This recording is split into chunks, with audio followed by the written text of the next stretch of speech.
Les Acteurs de la Transformation, le podcast des acteurs qui façonnent l'entreprise de demain. Un nouveau rendez-vous qui donne la parole aux dirigeants, présenté par Fanny Bourdin, une production Adéquancy.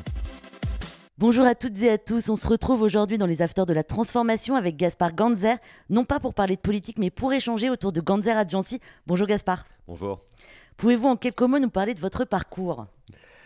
Alors, j'ai un parcours qui ne commence pas du tout dans la communication où je suis aujourd'hui, mais dans l'administration, puisque j'ai travaillé plus de 10 ans dans le secteur public, au ministère des Affaires sociales, au ministère de la Culture, et puis dans les coulisses de la vie politique française, d'abord auprès de Bertrand Delanoë, à la mairie de Paris, puis au Quai d'Orsay auprès de Laurent Fabius, et enfin auprès de François Hollande à l'Élysée. Et depuis 2017, je suis devenu un entrepreneur, d'abord au sein de l'agence 2017 que j'ai vendue à mes associés, et puis maintenant au sein de Ganzer Agency que j'ai créé il y a 2 ans. D'ailleurs, dans votre site internet, il est écrit qu'à l'ère des crises permanentes, climatiques, sanitaires, économiques et sécuritaires, il est de plus en plus difficile pour les dirigeants et les personnalités publiques de voir clair et loin, de se faire entendre et comprendre. Quelles sont donc les convictions de Ganzer Agency ? Alors, on a beaucoup, mais les principales sont les suivantes. La première, c'est que la révolution numérique qui est en cours, elle représente autant de dangers et de risques que d'opportunités. Les dangers et les risques, on les connaît. C'est l'éparpillement de la parole et de l'audience, le risque de bad buzz, les fake news. Et les opportunités, c'est de nouer, c'est un peu ce qu'on fait aujourd'hui dans ce podcast, une conversation avec ces parties prenantes, avec les citoyens, avec les consommateurs, avec les clients, avec tous ceux qui entourent la vie d'une entreprise ou d'un dirigeant. Et c'est justement là-dessus qu'on essaie de travailler, nous. Et donc, quelles sont les différentes formes de communication d'entreprise que votre agence met en place ?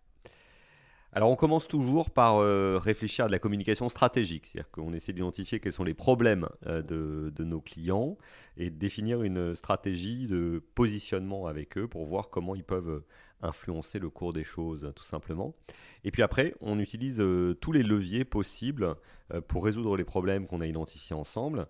Tout d'abord, la presse, les médias, qui restent prescripteurs, même s'ils n'ont plus la même audience ou que cette audience est plus éclatée. Le numérique, à travers des posts sur les réseaux sociaux, des vidéos, parfois aussi l'utilisation du son, même si on le fait moins bien que dans ce podcast.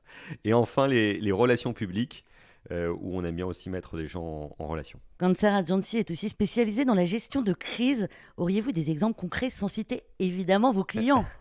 Oui, parce que alors, je pourrais parler de beaucoup de mes clients, mais pas de ceux avec qui j'ai eu à gérer des crises. Enfin, à quelques exceptions près, donc je vais quand même les utiliser parce que j'y suis autorisé. J'ai travaillé notamment pour la Ligue nationale de rugby, qui a connu une grande crise il y a 2 ans, puisque comme tout le monde, ils ont été frappés de plein fouet par la crise du coronavirus. Sauf que eux, ça avait un impact majeur pour eux, c'est qu'ils ne pouvaient plus organiser de match de rugby, et donc ils ne pouvaient plus avoir de spectateurs dans les stades, et donc ils n'avaient plus aucun revenu, ni la Ligue, ni les clubs. Donc l'État a compensé, mais il a fallu avec eux construire le discours qui a permis de convaincre les pouvoirs publics, mais aussi l'opinion publique, qu'il était nécessaire en France d'aider des clubs professionnels de rugby. C'est vrai que le sport professionnel a mauvaise réputation, le foot, un peu le rugby, le basket et autres. Et donc c'était pas évident et on a construit ces choses ensemble. Après, dans les autres communications de crise que j'ai eu à gérer, je travaillais pour des très grandes entreprises du CAC 40 qui ont eu à gérer des opérations de fusion-acquisition, soit en étant la proie, soit en étant l'agresseur, les deux. Et puis des situations de communication judiciaire quand des dirigeants se sont retrouvés mis en cause. Évidemment, ils étaient innocents, donc on n'a pas eu de problème à prouver la vérité à l'opinion publique. Avec la crise, quelles sont les thématiques actuelles en termes de communication ? Est-ce qu'elles ont changé ? Oui, elles ont beaucoup changé, puisque la crise du sanitaire a été un révélateur de tendances plus profondes. Tout d'abord, la transformation numérique qui était à l'œuvre dans toutes les entreprises, dans leurs relations avec les clients, s'est accentuée. Aujourd'hui, en termes de communication, on utilise toujours la presse, mais on utilise avant tout maintenant les réseaux sociaux. Aujourd'hui, quand les clients vont vers nous, certes, ils nous demandent de gagner en visibilité médiatique, mais ils nous demandent surtout de gagner en visibilité numérique. Et donc, l'entreprise a un peu pivoté. Avant, on faisait 80% de relations presse et 20% de gestion des réseaux sociaux. Maintenant, c'est beaucoup plus équilibré. C'est la première tendance. La deuxième, c'est que les gens s'intéressent de plus en plus à leur responsabilité sociale et environnementale, comme La RSE ? comme on se le dit souvent, à leur impact.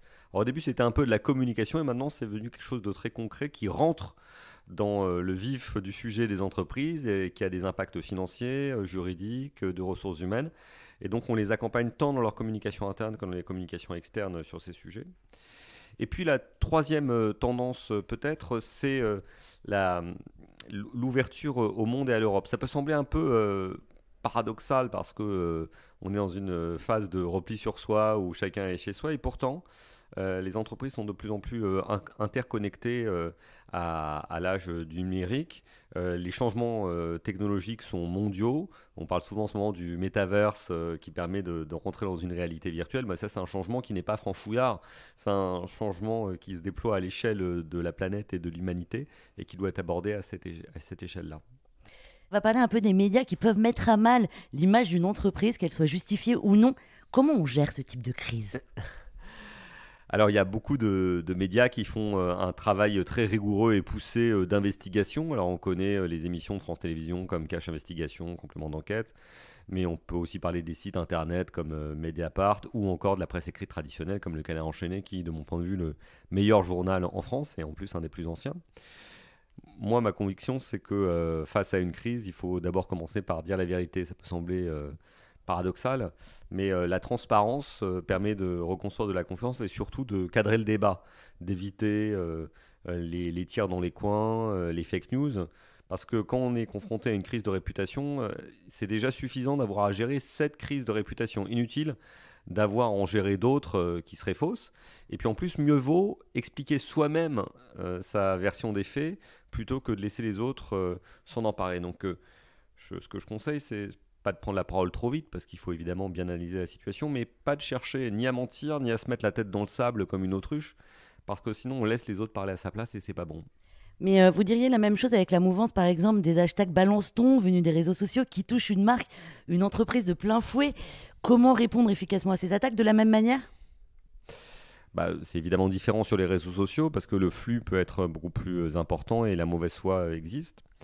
Mais là aussi, plutôt que d'en avoir peur, il faut chercher à comprendre ce qui se passe, faire la vérité. Alors s'il y a des reproches qui sont adressés sur les réseaux sociaux, c'est pas parce qu'ils viennent des réseaux sociaux et qu'ils utilisent des hashtags qui sont faux. Il y a peut-être un fond de vérité. Et donc il faut d'abord chercher à comprendre ce qui se passe, la réalité des accusations. Et une fois qu'on a bien posé le diagnostic, là aussi de faire acte de transparence et de rentrer en conversation avec les internautes et tous ceux qui sont derrière leur écran d'ordinateur ou de smartphone. Là aussi, c'est pas en restant dans son coin qu'on arrive à trouver les solutions.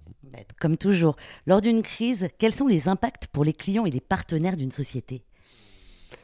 Il faut faire très attention à une crise réputationnelle, parce que souvent on pense être les seuls à voir le problème, ou alors on pense que seuls ceux qui lisent la presse sont concernés. Mais il y a un effet de halo qui va concerner d'abord vos consommateurs, peut-être vos fournisseurs, tous vos partenaires.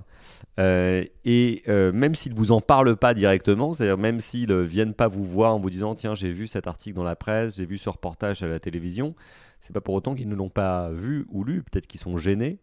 Donc dans ce cas-là, il ne faut pas hésiter, je pense, à aborder le sujet. Il ne faut pas faire comme si de rien n'était. Je conseille souvent à mes clients, quand ils rencontrent leurs partenaires, leurs actionnaires, leurs fournisseurs, et qu'ils sont eux-mêmes victimes d'une crise, de ne pas attendre que le sujet sorte à la fin de la conversation, ou que leurs interlocuteurs n'osent pas en parler, mais eux, de vider le sujet eux-mêmes d'entrée de jeu en début de réunion, par exemple. Oui, il faut dire la vérité directement. Voilà, pour ne pas se laisser s'installer un trouble ou un malentendu. Par exemple, en cas de crise, est-ce qu'on peut prioriser les urgences ?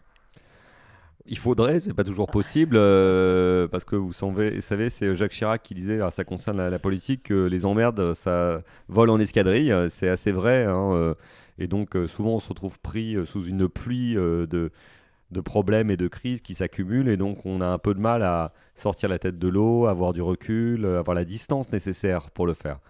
Et c'est justement ce à quoi peut servir un entourage, que ce soit en interne à l'entreprise ou en externe, c'est justement à trier les sujets. Mais parfois c'est difficile. Est-ce que vous voulez aborder un autre sujet, Gaspard Ganzer ? J'aimerais en aborder plein. Mais ce qui m'intéresse beaucoup aujourd'hui, c'est de comprendre où les gens s'informent. Et je réalisais, ou se renseignent, ou même se divertissent.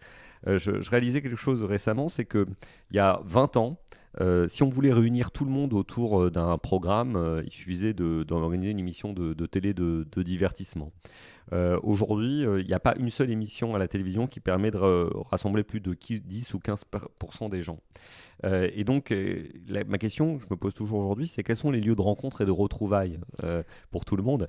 Et c'est un beau défi pour l'avenir de réussir à les recréer. Et vous pensez pas que c'est un peu les réseaux sociaux aujourd'hui? Si, mais sans doute les réseaux sociaux, mais ils sont très parcellisés. Ils sont en train de prendre le dessus, y compris pour les consommations culturelles. Par exemple, je voyais qu'aujourd'hui, la consommation de musique, c'est 50% du numérique et du streaming. Vous imaginez? Moi qui suis vieux, j'ai 42 ans, eh bien, à mon époque, le streaming n'existait même pas quand j'écoutais de la musique. Est-ce que vous écoutez des podcasts? Oui, j'écoute d'abord le mien, puisque j'en fais un aussi, qui s'appelle C'est tout comme. Je fais un peu de pub, j'en profite, sur France Info. Je suis assez fan des podcasts de Radio France de façon générale. J'ai un petit côté vieux et ringard, ce que j'adore lire et aller au cinéma. Donc j'écoute Le Masque et la Plume le lundi matin en courant, alors que c'est diffusé le dimanche soir. Et en ce moment, j'écoute un super podcast, c'est sur la vie de Molière, et c'est fait par Philippe Collin, qui est un journaliste de France Inter. Merci beaucoup Gaspard Ganzer d'être venu sur le plateau des Afters de la Transformation. Merci beaucoup à vous. Merci à toutes et à tous de nous avoir suivis. Je rappelle que vous pouvez écouter tous nos podcasts sur la chaîne des Afters de la Transformation. À très vite. Les Afters de la Transformation, une émission à réécouter et à télécharger sur adconci.com et toutes les plateformes de podcast.